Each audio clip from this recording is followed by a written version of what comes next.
Government Gay, Alex Reynolds series. Book 1. Writer Fred Hunter, St. Martin's Press, New York, 1997. Narrator Eric Arst. Dedicated for Joan Edwards, who told me so. Chapter 15. Actually, Mother's idea wasn't all that bad, if you set aside the difficulties, the most obvious being there was no way in hell it could work. We were taking a few chances. Well, we were taking a hell of a lot of chances, but only a few of them are worth mentioning. The first and most important to me is that we were assuming that Volkov really was staying in the China West Hotel. Mother's whole plan hinged on that assumption. That's what the picture we'd found in the bogus Martin's room meant. So that was the first and most important variable.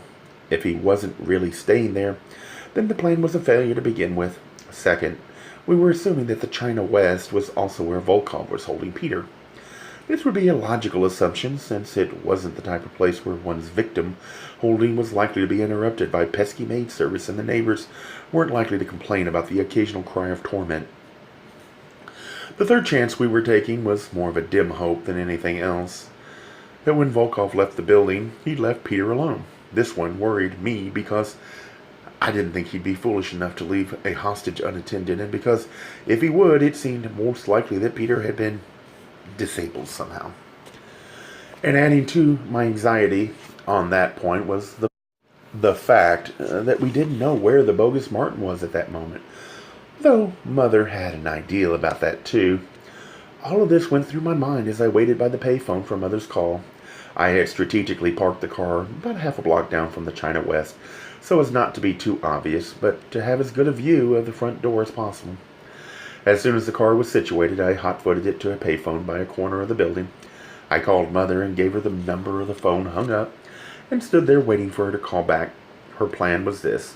She would take the call from Volkov, tell him we'd come to our senses, and would return the object to him, and tell him to meet me at the seal pool at the Lincoln Park Zoo. We thought that was a good spot for 2 reasons. He knew where it was, since he'd followed us there, and it was about 10 miles from the hotel. She would immediately call me at the payphone and tell me if he'd taken the bait. It was not a particularly hot day. In fact, for Chicago it was downright pleasant, only about 70 degrees, but I could feel sweat dripping from my armpits and rolling down my sides as I waited for a call, and I kept looking at Peter's watch, which I was now cherishing as if it were a lock of his hair. At exactly 3:03, the phone rang, disturbing a silence that was as eerie as those sudden blips that have in the movies just before a blast goes off. I snatched the receiver up, pressed it to my ear, and heard my mother's anxious voice. "He's coming!" "All right," I said, and was about to hang up when I heard her call my name through the receiver. I put it back to my ear and she said, "Listen, I called Stevie at the Harris and had him ring Martin's room. There was no answer. We don't know where he is, so you be extra careful." I swallowed hard and said, "Okay," and hung up. I was really anxious to get back to the car, which is where I intended to watch for Volkov. It was about 5 minutes before he came out of the flophouse and headed east toward the L. I popped open the door of the Civic and climbed out, feeling more than ever like a G-man in more ways than one. In my right pocket was a few $20 bills Mother had given me just in case I needed to grease someone's palm. As she put it in my left pocket was the gun. As I'd left the house, Mother had called after me, "Don't forget your gun," as calmly as if she'd been saying, "Don't forget your hat." The China West Hotel is one of those places that probably look like a flophouse. The day it opened and has gone downhill from there. The stairs are crumbling, the gargoyles that festoon the doorway are chipped and broken, and a good old Chicago brick will sometimes pop off the building out of the blue as if the years of clinging to its hotel has finally taken their toll and the bricks are committing suicide. During the summer, it's not surprising to find the clientele trying to beat the heat of this un-air-conditioned building by pulling their mattresses onto the fire escape that snakes up the back of the building, and sleeping there, the additional lumps go unnoticed. I walked into the lobby and my nostrils were assailed with the sweet smell of decay. You could almost feel the dust mites running underfoot. I don't know what color the carpet had been, but it was brown now, and the walls were covered with dingy wallpaper that had water stains strategically placed to immediately catch the eye. A loose, carpeted staircase went up just to the left of the front desk. A man sat behind the waist-high desk. He appeared to be short, though he was propped up on a stool, and he was bald except for a dark band of hair that ran around the back of his head, from ear to ear. The lack of hair on his head was made up for by the thick coat of fur on his arms and chest, the hair of which sprouted from the neck of his stained t-shirt like moldy bouquet. He was the type of person I just knew had to have huge tufts of fur on his back. From the corner of his mouth was the last half of a cheap cigar that looked so damp it might have been previously swallowed and rejected. It was thumbing through an old copy of Playboy whose pictures were covered with so many greasy fingerprints. I wondered if the subjects were having chills wherever they were. I had to believe that having a naked picture of myself pawed by this person would be like having somebody walk over my grave. I approached the desk, and the man's face hardened. Though he didn't look up at me, I cleared my throat, and he said, "Yeah," sending a little stream of brown spittle down his chin around the cigar. I felt my stomach clench. "I was wondering if you could tell me my cousin is staying here, and I'd like his room number." He rolled his eyes up to mine. Though his head didn't move, he said, "Your cousin's staying here?" "Oh, yes. He's visiting from Russia?" The cigar slid a fraction of an inch up his cheek. I realized after a moment that this was what passed for a smile with this guy. He said, "You let him stay here?" There was an unexpected note of irony in his voice. I swallowed and replied, "Oh, well, yes. Our family doesn't really get along." "Uh-huh," he said, and let out a little bark of a laugh that widened the little brown stream. "Can you tell me what room he's in?" "What's his name?" "Volkov." The cigar inched a little further up. Then the man said, "We don't have no Volkov here." I don't know why I'd expected the Clay people to have used their own names, but it hadn't really occurred to me that they wouldn't. I said the first thing that came to mind. "Well, usually when he comes to this country, he Americanizes his name." "Look, bud." He started looking as if I was taking him too far away from the woman he was slathering over, but I cut him off by pulling a couple of the 20s from my pocket. His eyes went down to the money. He really looked as if he would have loved to tell me to go fuck myself, but money's money. A little bit of spittle dripped from his chin, landing with a soft splat on the left nipple of the woman in the picture over which his moon face hovered. "So," he said with feigned disinterest, "what's his American name?" "I don't know which one he's using this trip," I said, sliding one of the 20s over to him. His face turned down toward it, but I could just sense the interest dripping from him, as well as other things too disgusting to mention. It crossed my mind that further greasing his palm would be overkill.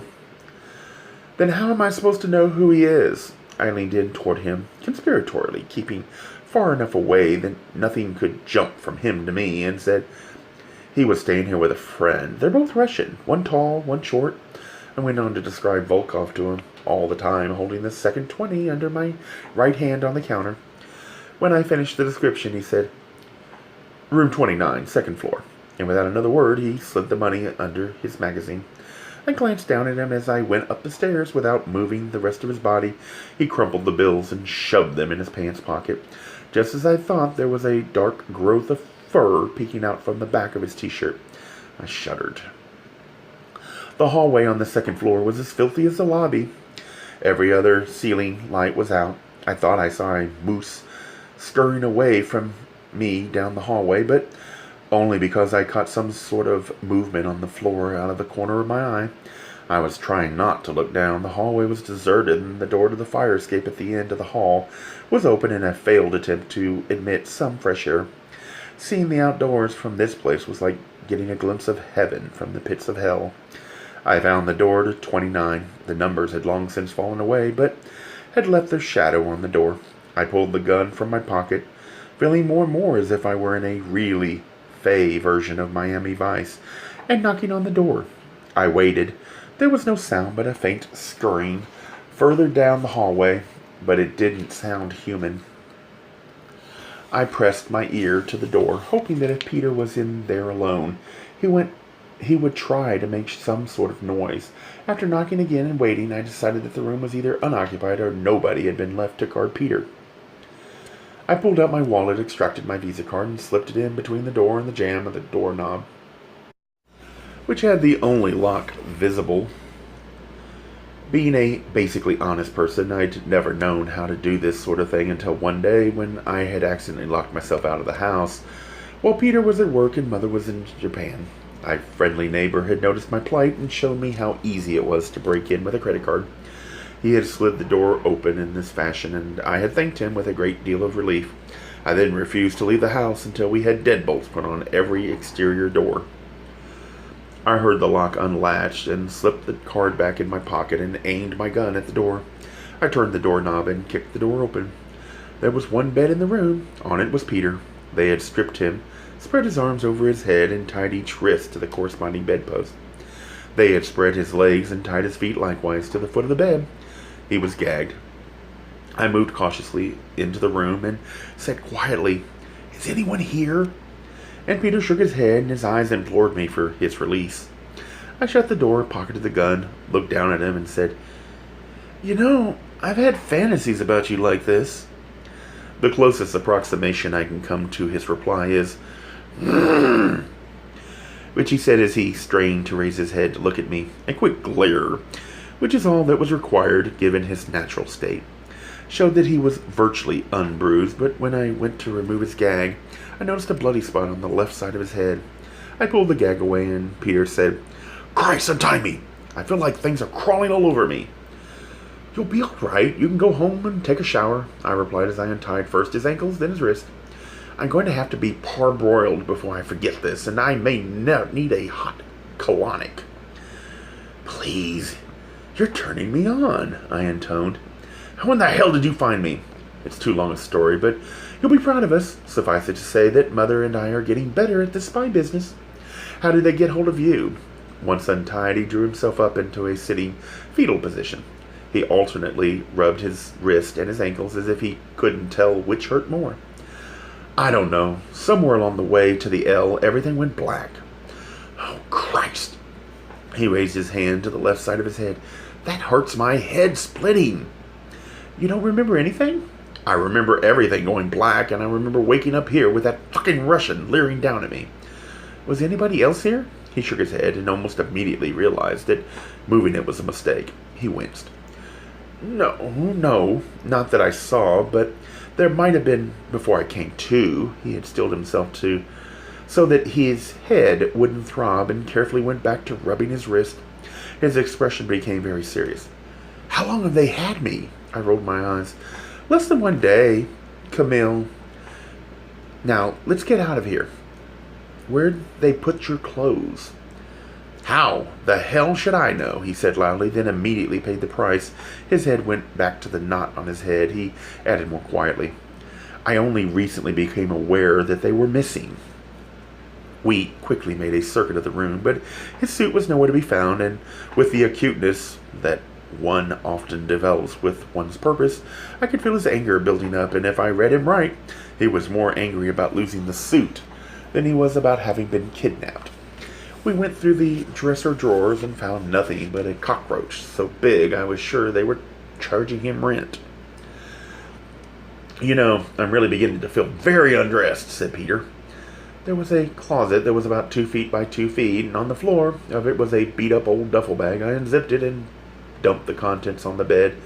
There were several parts of soiled underwear, a couple of crumpled shirts, and one pair of pants with an extremely busy pattern of tiny yellow and white checks. I picked the pants up, unrolled them, and held them up. "Not your style, but they'll have to do." Peter reached out for them as if they were diseased, his eyes narrowing and his lips going to so thin they almost disappeared. "They're plaid." This managed to find the end of my patience. "I don't give a fuck what they are. It's all that's here. Put them on and let's get out of here. It'll be a while before the Russians gets back, but we don't know where the hell Martin is." Peter grimaced as he pulled on the pants. "The real one, or the fake one?" "The fake one. We had Stevie call his room, but there was no answer, which means he could be anywhere." Peter pulled the clasps together at the waist of his pants, which dropped to the floor, and when he let them go, Volkov had at least 4 extra inches around the middle Apparently, Peter yanked the pants back up and held them to his waist. In addition to the waist problem was the fact that, though not particularly tall, Peter had about 6 inches on the Russian. I'm talking about height here. In this get-up, he looked like he was wearing a fat man's pedal pushers. And still he looked sexy. Go figure. This isn't going to work, he said disgustedly. The car's only about half a block down. You'll be fine, I said as I crossed to the door. Put on a shirt. He looked at me out of the corner of his eyes for a second, then curled his nose and said, This'll be enough. Thank you. I shrugged and said, All right. Then as quietly as I could, opened the door. I peeked both ways down the hallway, saw that the coast was clear, then motioned to Peter to follow me. I wasn't about to go back through the lobby, so I lit the way to the open fire escape at the end of the hall and down the stairs to the alley. The fortunate part about going this way was that we could walk down the alley, which was deserted except for a couple of winos going through garbage cans, to the end of the block, which put us right about where the car was parked. The unfortunate part of it was that, like most alleys, it was covered with slime, and Peter was barefoot. When we reached the alley, he said, A shower, a hot colonic, and a tetanus shot, through gritted teeth. But in a matter of minutes, we were in the car and on the way home, and I was filling him in on how we'd figured out where they hid him. Only I have to admit, I made Mother and me sound just a little surer of ourselves than we had been. I didn't see why I should upset Peter with boring details about how many holes there'd been in our reasoning. He listened with as much attention as he could, occasionally brushing the pants leg with his hands as if he truly felt dirty and couldn't help himself. The only thing that really caught his attention was when I told him that we found out what the CIA and Russian agents were looking for. I got Peter home in record time, and I have to give Mother credit for her restraint. Despite the obvious anxiety in her eyes over Peter's condition and everything, a little bit of a smile played about her lips when she saw what he was wearing. But she didn't laugh, and Peter was fortunately so preoccupied with wanting to take a bath, or shower, or both, that he didn't notice. I saw him safely ensconced in a lilac-scented bubble bath, and he immediately pulled his loofah down from the rubber shelf that hung from the shower, lathered it up with the eucalyptus soap, and began to scrub himself so hard I thought he'd take off the top layer of his skin.